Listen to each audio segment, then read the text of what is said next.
அதே மாதிரி பார்த்தீங்கன்னா ஐயா உங்களுக்கு மீனத்துக்கு வந்து 12ஆம் இடம். மீனமே வெளிநாட்டு ராசி.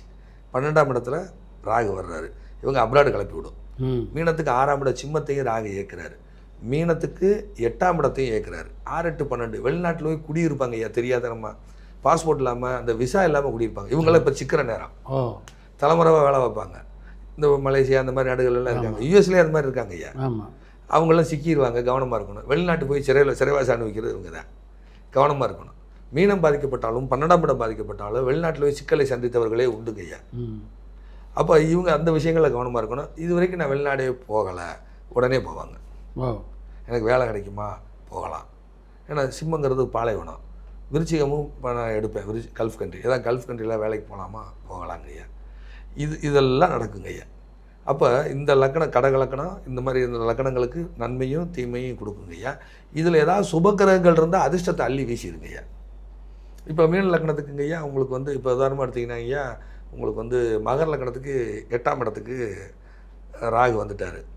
அதில் யாருக்கா குரு இருக்குன்னு வைங்களேங்க ஐயா, அல்ல சுக்கிரன் இருக்குன்னு வைங்க, இல்லை சூரியன் இருக்குன்னா மிகப்பெரிய வளர்ச்சிங்க ஐயா. யாராக காசு கொடுத்து ஏதாவது ஹெல்ப் பண்ணி ரெக்கவரி ஆகிருங்க ஐயா. ராகுவும் சுக்கிரனும் சேர்ந்துருந்தால் மிகப்பெரிய பலன்கள் கொடுப்பாங்க. ஆமாம், சுக்கிர மேலே ராகு வரும்போது பெரிய பணத்தை கொடுத்துருவாருங்க ஐயா. குரு மேலே ராகு வரும்போது பெருமானம் கொடுக்குங்க ஐயா. சூரிய மேலே ராகு வரும்போது பிரபலமாகிடுவாங்க ஐயா. சூரிய மேலே ராகு வரும்போது பிரபலமாகிடுவாங்க. இப்போ ஒருத்தர் புதுசாக மூலிகை பெற்றலும் ஒரு ஐயா கண்டுபிடிச்சாரு. அவர் ஜாதத்தில் அந்த வருஷம் அடித்து பார்த்தோம்னா அந்த ஜாதத்தில் சூரிய மேலே ராகு இருக்கும். மீடியாலெலாம் பிரபலமாயிருப்பார். ஆமாம், பிரபலமாயிருப்பார். அதே மாதிரி திடீர்னு ஒருத்தர் பிரபலமாகறாங்க. இப்போ உதாரணமாக ஒரு நம்ம யூடியூப்பில் கூட பிரபலமாக இருக்கார் இல்லைங்க ஒருத்தர்.